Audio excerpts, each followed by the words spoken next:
Hey, the reason we have so many different metrics on buying just a simple investment property is because not one metric tells you the complete picture.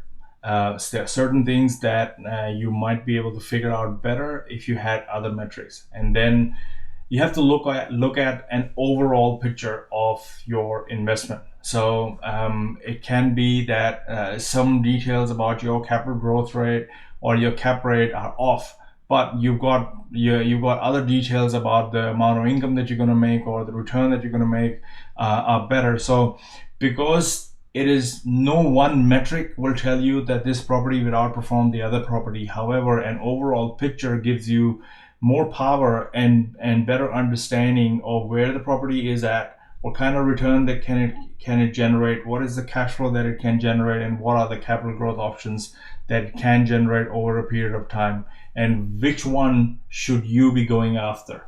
Now, you can also use this analysis. Say, for example, you are a developer and you've already done a feasibility on an investment property that you are going to hold after your development is complete. So you do a development, and you know that that's the money that you're going to make. But you can roll that money over into your investment property and then rent it out. So the next leg of your analysis has to be done in smart real estate investment analysis in order to